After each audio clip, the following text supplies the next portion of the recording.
Good afternoon, everybody. Carissa Glassburn with the Washington Student Achievement Council, and we're going to get started on the real-time reporting webinar. I want to welcome you to the webinar. We have Kelly Olson, Dawn Cipriano McCafferty, and Victor Fernandez here also.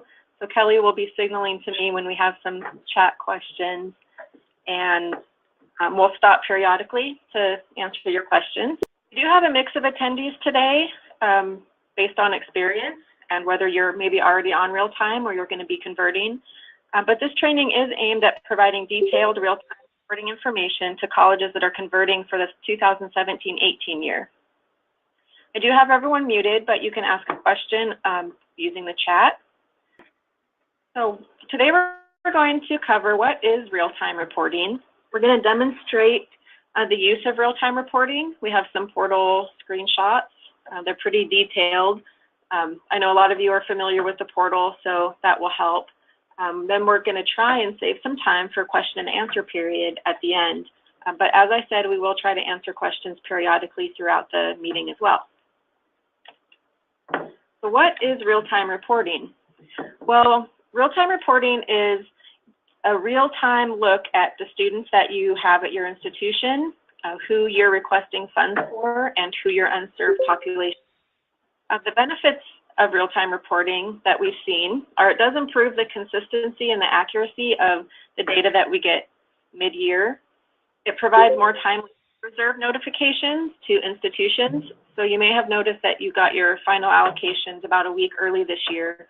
We did have about half of the CTCs convert to real-time last year. I think that helped with getting those reports completed faster and being able to finalize that data. It does help catch eligibility issues earlier in the year because those colleges that were on a cash request method before, now they're uploading files earlier than the first interim report, so we can catch ineligible students earlier. It speeds up the interim reporting process because by the time interim reporting rolls around, you've already addressed most of your edits already. It does provide one last eligibility check before payment is requested. So as you'll see later in the webinar, you will not be able to request payment for a student that has an eligibility issue and has an edit attached. It also has, we like to think, an intuitive seesaw interface and straightforward processing. So there are some key differences between the cash request method that the colleges that are converting next year have been using and the real-time method. So just like the cash request method you're used to, you will use Seesaw in the portal to manage your data and request funds. In the old method, you would upload eligible student data only during the interim reporting window, but with real-time, you'll upload student data in advance of requesting funds. Before, you would request a lump sum with no data provided, so you would just go to the request funds area and type in the amount that you wanted to request and tell us who you paid later. With real-time, you'll select students for payment from a list of students that you've already entered into Seesaw. The old method, you would address all the edits only during interim reporting. Now, you'll do it before requesting payment for served students and for unserved students during the interim reporting period. The archive before was updated in August with award data. With real-time, the archive is updated real-time for all the colleges that are doing real-time, which next year will be everybody. Under the cash request, the Seesaw data was updated 4 times a year, but with real-time, now the data is updated when a new payment request is made. We're going to show you some screenshots. We're going to walk you through the process of requesting funds and populating Seesaw. You'll notice it's the same as how you were doing it before with interim report. So a lot of this will look familiar to you. So the basic steps for real-time is generating a file from your internal system, just like for interim report, logging onto the portal, uploading your file into Seesaw, addressing your edits, and reviewing students and requesting the funds. So steps 1 and 2, generating a file. This is the same process that you do for interim report. It's the same file format. You generate and save the file from your internal system onto your PC. You can find the file format at the link listed there or in the program manual. So the next step is you log on to the portal.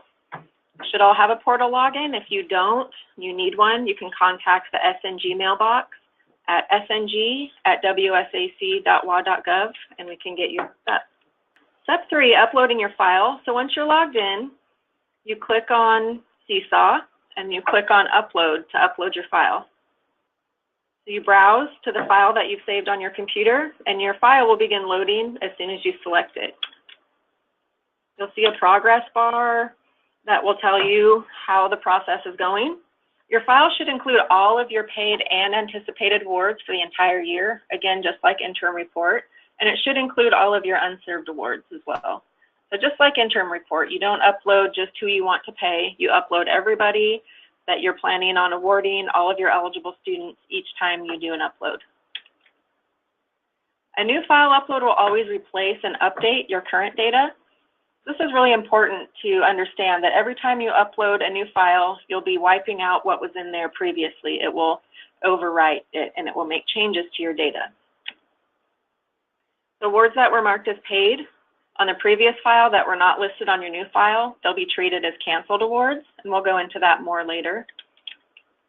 There are no partial file uploads, so you must always include all awards for all terms each time you upload a new file into Seesaw.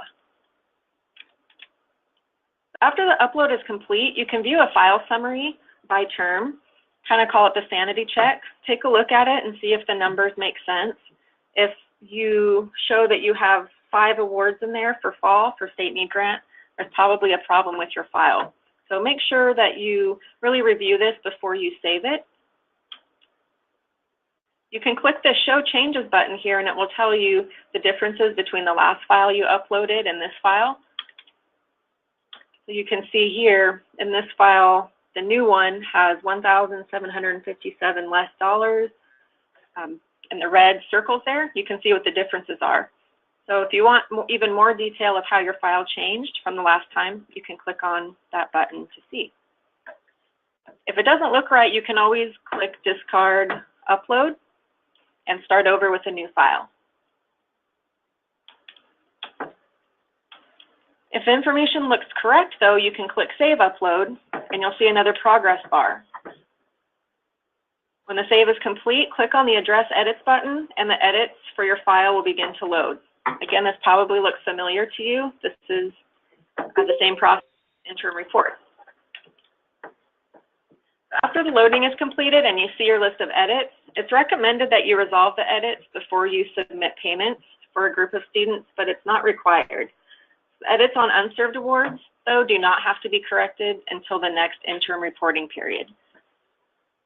So the edits, just like for interim report, it's the same edits. They're broken into 4 subgroups, which are state need grant edits, college bound edits, passport, and the general edits.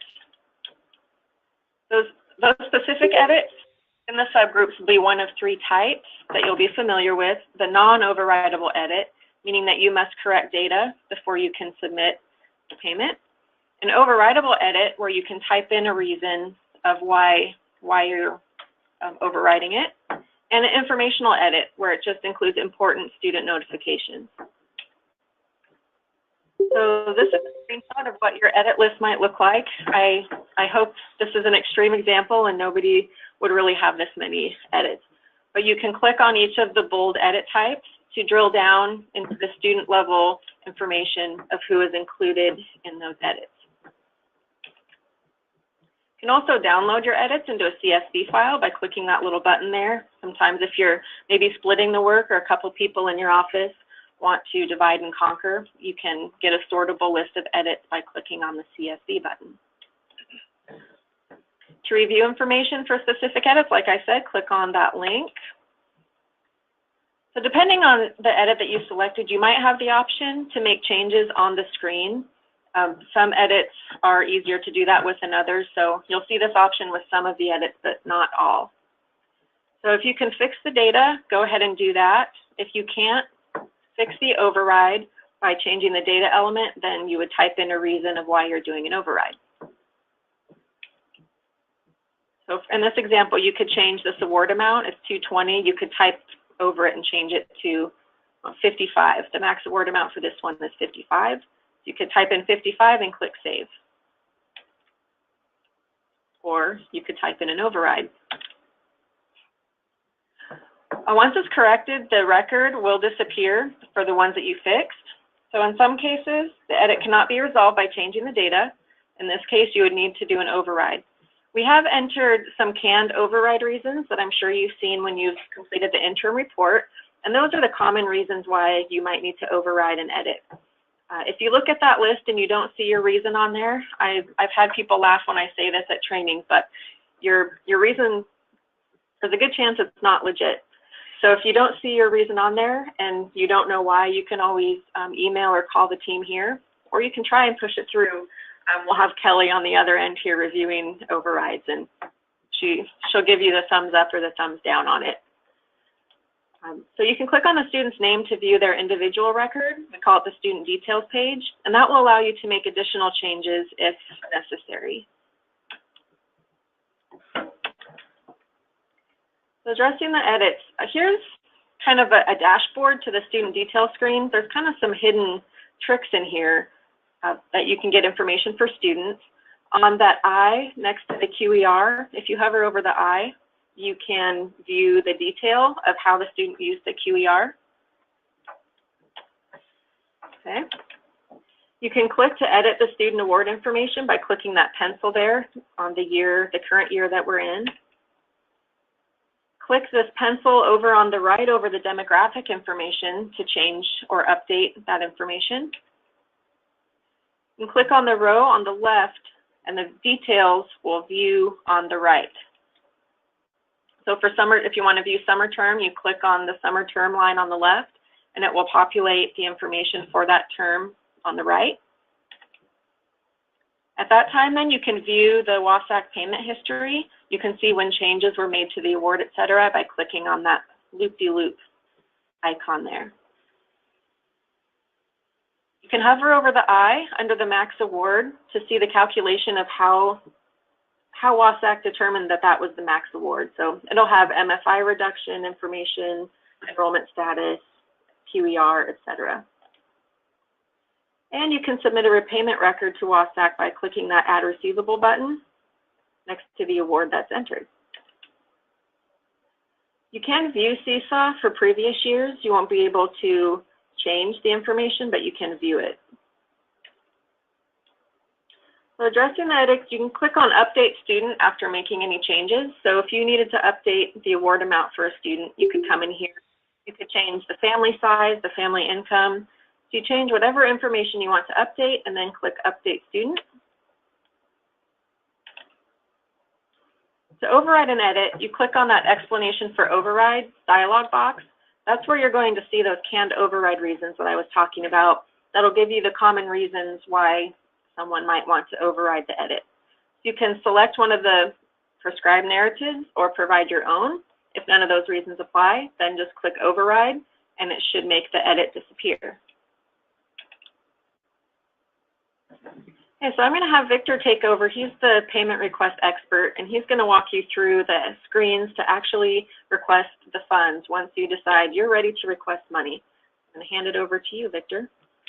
Okay, good afternoon.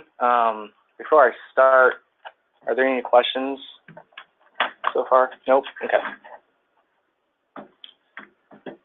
Okay, so after reviewing your edits and addressing them, you want to click on the Request Funds tab to submit a payment request.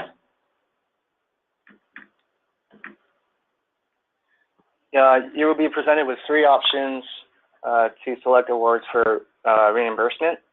Option A is choose all students by term / program, so that's mostly used. Option B is upload a list of students from your existing Seesaw population. Option C is you can choose students individually. Option A presents you with pending awards to be paid, separated by term and program. This is a quick way to access the students that are ready to be paid. You will be presented with a breakdown of awards by program and term after selecting this option. A few things to note here is, oops, let me go back, is your remaining allocation is located at the top of the SNG column for your convenience. The red figure next to the exclamation point indicates the number of edits for each term. If you hover over the exclamation point to view the total dollar amount of awards with edits that would need to be addressed. These edits, as we said before, these awards, as we said before, will not be processed until the edits have been resolved. CSL will allow you to continue to request awards without having to address all edits first. So then you would select the term you wish to request funds for by clicking in the checkbox. Checking the box next to the term will automatically select for all programs that have pending awards. So check that. Once checked, the total amount row will update for each program. This shows the dollar amount of what it is to be submitted, and also the remaining SNG balance is also reflected. So to request funds for a specific program, check the appropriate box under the program column.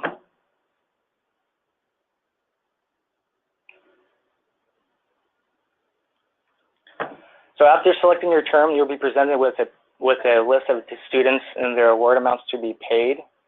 It defaults to every student checked, meaning these are the ones to be submitted for payment. You can uncheck any awards that you don't want to include on your payment request at that time. And over on the right-hand side, notice the awards with an edit. They will not be processed until addressed, which is why the checkbox is not visible.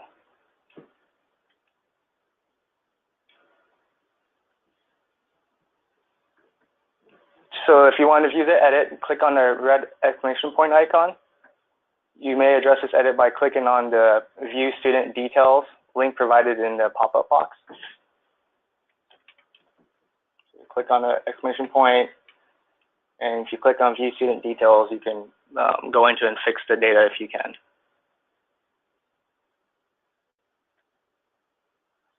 And the last step is this disclaimer box. Just click on I agree request funds to submit your request. Note, public colleges are not required to pay students with institutional funds prior to requesting funds from WASAC.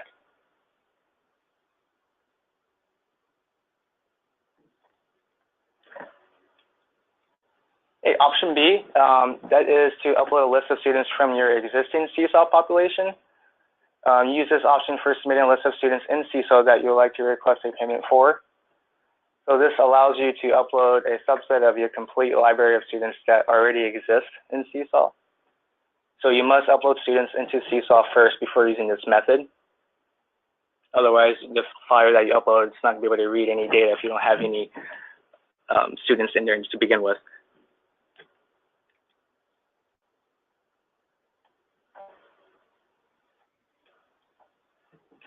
So you just pretty self-explanatory. You just browse through your save file, or you can paste a list of SSNs into the text box provided and click on search. And you just proceed with selecting students and submit your request, just as I just showed you for option A.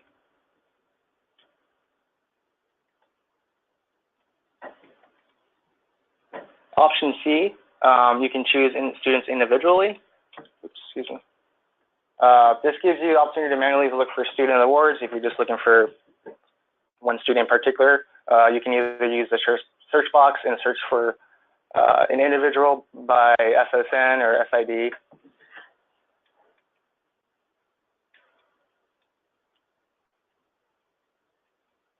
You just check the box and click on OK.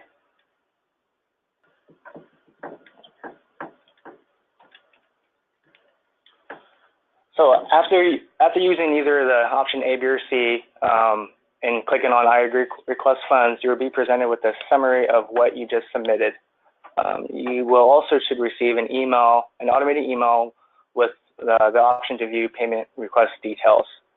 If you do not receive an automated email, just shoot us an email. We can add your name to the distribution list to receive an email.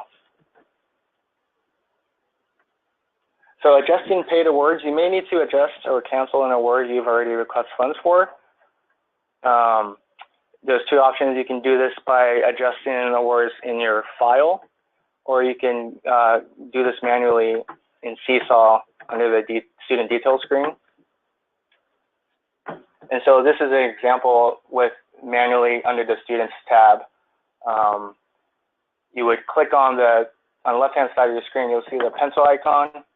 You would click on that, and if you want to make an adjustment to the fall term, so the original award, the student was originally paid $3,116 for fall, full time, and so the student would drop down to half-time, so you would change the enrollment to half-time, and then change the award amount down to $1,000, and then for college fund as well to $150.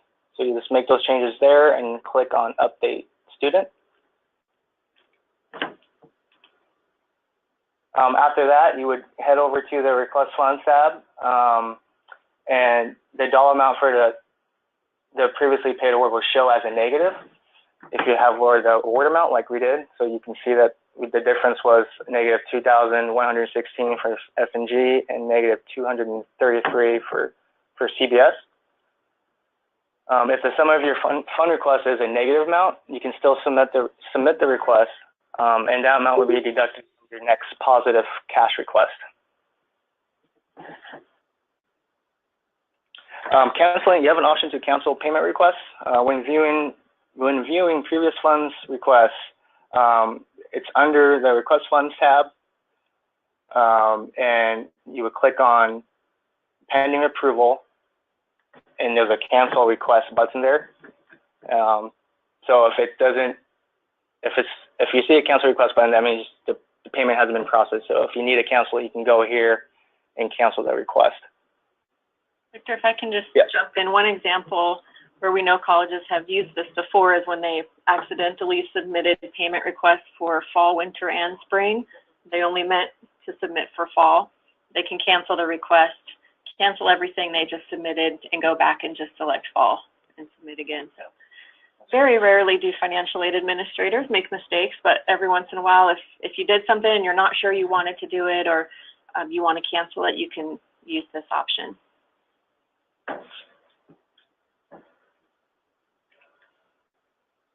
So after clicking on Cancel Payment Request, you're going to be presented with a list of awards to be canceled. So you have a couple options here. You can cancel the entire request, or you can go in and cancel individual requested awards. So by clicking Cancel on the right-hand side. After that happens, you're presented with a new status of canceled. So this example, we canceled the entire request. I have a question. Is there a way? Yeah. Oh. Yes, there is a way. What's the question, Victor? Is there a way to cancel individual? So if back here, you see the red arrow pointing next to those individual canceled blue boxes.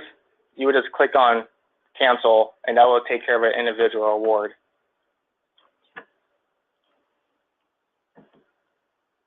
Is there a way to only request for specific students and not the entire amount presented? Yeah, so like I said, you can do that by, on this screen here that's being shown, is just instead of clicking on the top blue button, you can go in on the right-hand side and just click on the cancel. There's individual cancel buttons next to each student. So you just click whatever, you just click cancel on the students you want to cancel in that request, and that should take care of it. Lisa, if you're talking about requesting funds for one particular student out of an entire batch of people that you're trying to initially submit payment for, you can select and deselect certain students. You would use option C, the individual student search, if you want to request for a specific student, or you can request by term, or like Victor said, the option B, if you have an Excel list of students that you want, or you have some SSNs you want to enter in to pick from, you can use option B. We had another question from Katie. Let's see. If I am entering a brand new student, would I be required to use option 2? No. As long as the student's information is in Seesaw, you can access the payment request for that student using any option.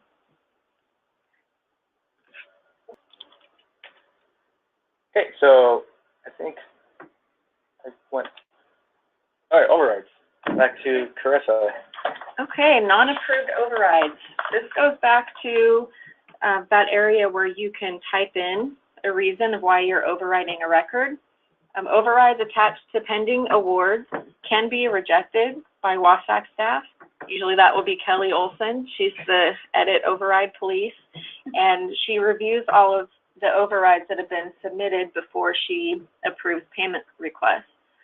So an override can be rejected if it's not a valid override reason, or if the data, maybe the reason is valid, but you could actually correct the record by changing the data and not doing an override.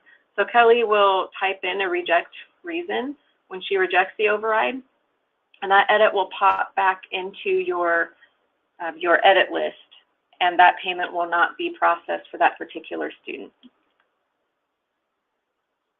So please note that it will decrease the total amount from your recent cash request. So if you submitted a cash request to us and got an email saying, you submitted a cash request for $10,000, we might only process $9,000 if there was an award with $1,000 that had a rejected override. Starting for the 17-18 year, colleges will not be able to enter a repayment record for a student unless an award exists in Seesaw. So with everybody on real-time reporting, anytime you submit a repayment record, you use the submit transmittal function, you will have to have an award already populated into Seesaw to submit that. This ensures that all repayments do have an award associated with them. With the cash request method, sometimes you would need to submit a repayment to us before the interim reporting time. So we didn't have any award information for the student, but we had a repayment. You can't have a repayment unless the student received an award, and since everyone is on real time, that is a change that we made in the submit transmittal function. Edits will be created anytime a college tries to cancel an award that's attached to a receivable. So if you have a receivable you submitted for someone for fall, and then later on in the year you try to cancel that award, it will give you an edit saying, well, hey, you've submitted a receivable for this, we can't cancel it. So this does apply to both in repayment and institution to bill account types. You must have an award in Seesaw to create a receivable. Okay, that's everything that we had prepared for you. We got done pretty early. We have some time for questions. So if anybody has any questions, why don't you go ahead and type them into the chat. And as Don mentioned, make sure that you have are including everyone in the to line on your chat so we can view them. I know that you all, once you start actually using this, might have questions. Please do not hesitate to reach out to any of us for help. The SNG inbox is a great way to get a hold of us. We have all of the team is monitoring that multiple times during the day. Or you can email any of us directly. I'm looking at Victor, I'm looking at Kelly, myself. We really are here to help you with your questions as you really start to use this new method.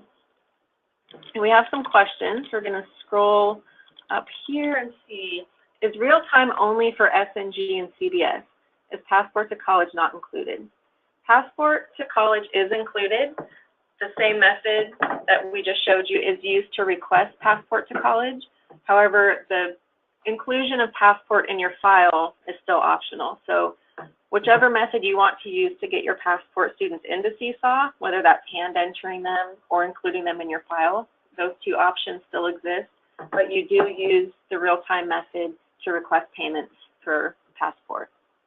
Good question. Another question, my finance office normally requests payment due to separation of duties. Now that we will request the payment, what will be their role, or what will that look like for them on their end? So that's a good question. That's something that you'll need to work on with your business office. The council doesn't know all of the inner workings of, you know, your business processes at the college, and each college does things differently. I can send you a list of colleges that have been using real-time that have offered to answer questions such as that. I know Clark College has offered to do that, Isabel Moore at Pierce College, and they can give you some advice on how they work that out with their business office. We have another question. It's a bit off topic, but when will the ability to print repayment calculation details be fixed? I know we had that request a while ago. I think you're talking about the repayment calculator and having the student details print each time you calculate a repayment. And I'll have to check in on that one. We'll actually throw that one over to Victor in his new role as Customer Interface Manager. He works closely with our IT department, so he'll check on that one and we'll get back to you, Marissa. What's next? I assume that the quarterly interim report will replace a real-time report submittal, or is it in addition? It's a good question. You do have to upload a new file within the interim reporting window, and that's to make sure that everyone is submitting information around the same time. So within that 3-week interim reporting window, you do need to upload a new file. You will have addressed most of your edits, if not all of your edits, on your served students. The unserved students are what you need to work, you'll be focusing on during that interim reporting period. So you do still need to complete the interim report, but it should take you a lot less time now because you're addressing your edits throughout the year. You've already been working on them up to that point. The question, going back to adjusting paid awards, if we make a change on our system, reducing a previously paid award and upload the file, wouldn't that do the reduction automatically? Yes. Yep, that is correct. So you can do it manually, or you can do it through your file.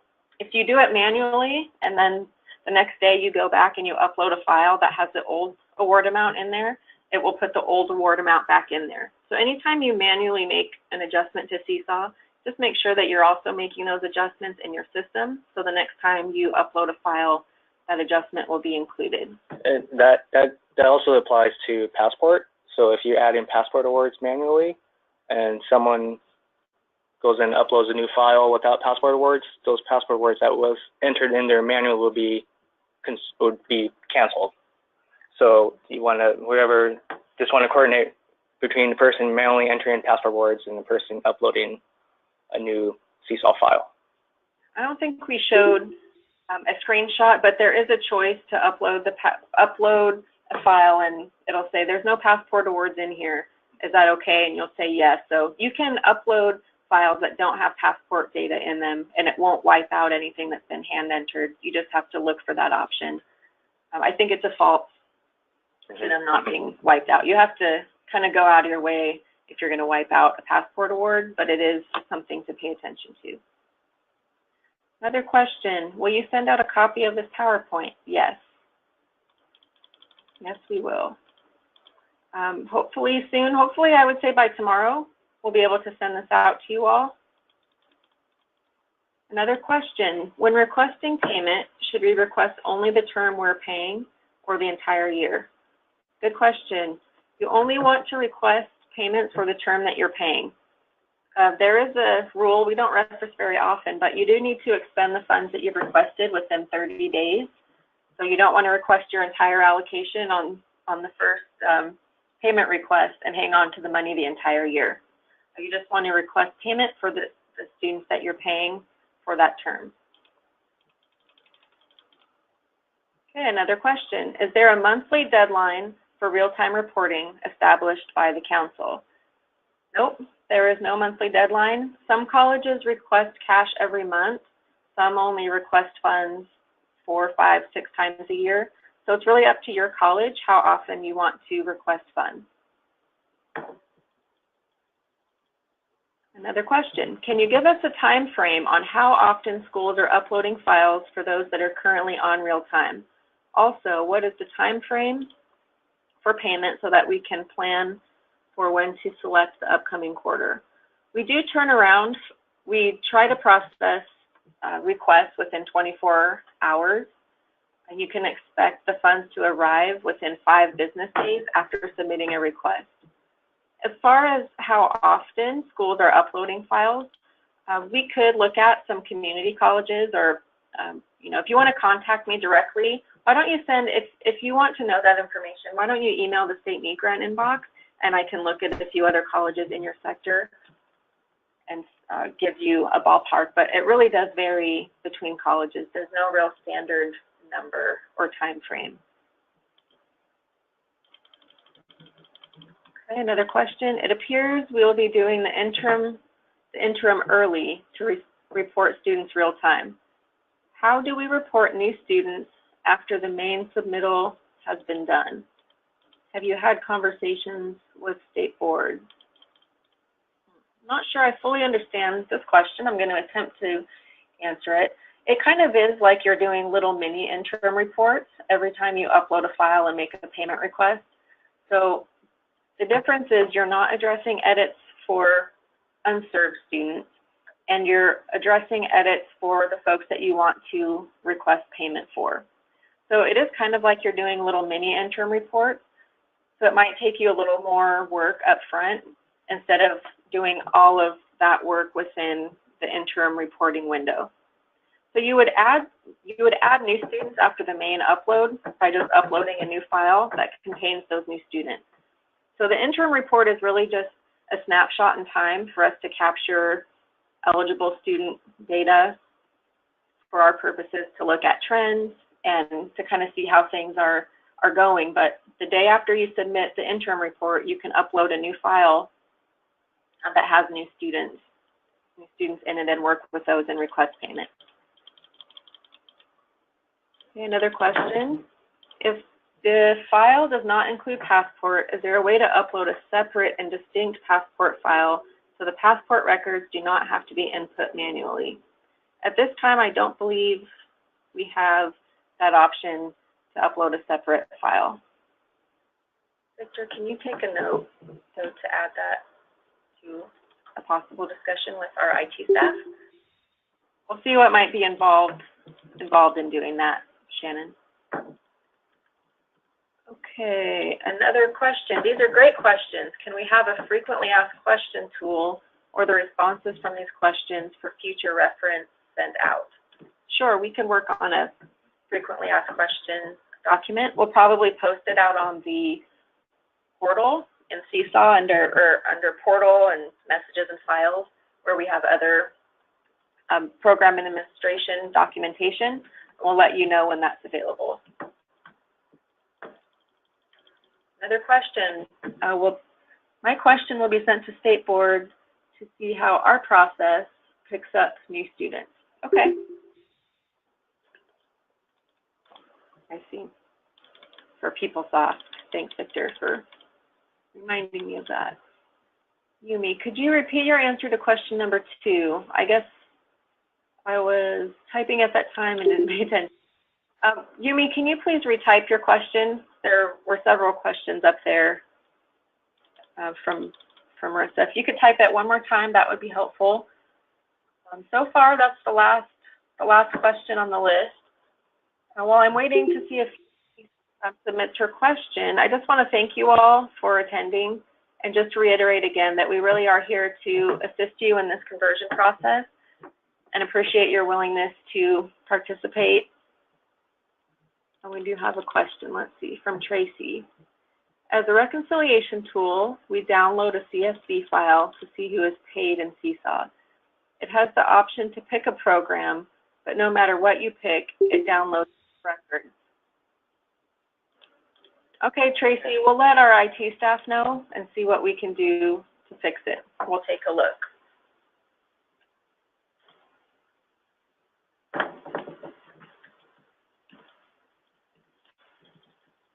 Okay, Yumi has submitted her question. My finance office normally requests payment. Oh, the separation of duties. Okay, Yumi, yeah, we at the council don't necessarily know what the different business processes are at each college. Each college kind of has their own way of doing things and their own flow and timing of when and how they request funds. So I would recommend working with your business office as well as reaching out to some CTCs that have already converted to see what they did and the changes that they made. We can send out a few names of folks that have been willing to share their experience. I know Clark College, Mallory Graves at Clark, and Isabel Mora at Pierce College have expressed that they've liked the new process, and they'd be willing to share kind of how they did that and worked with their business office.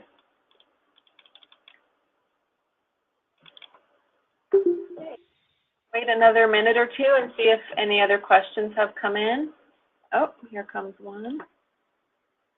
I'm curious to know how other schools manage the real-time archive list. For instance, if at the start of the year there are 3 quarters remaining, then the archive list changes to 2 quarters.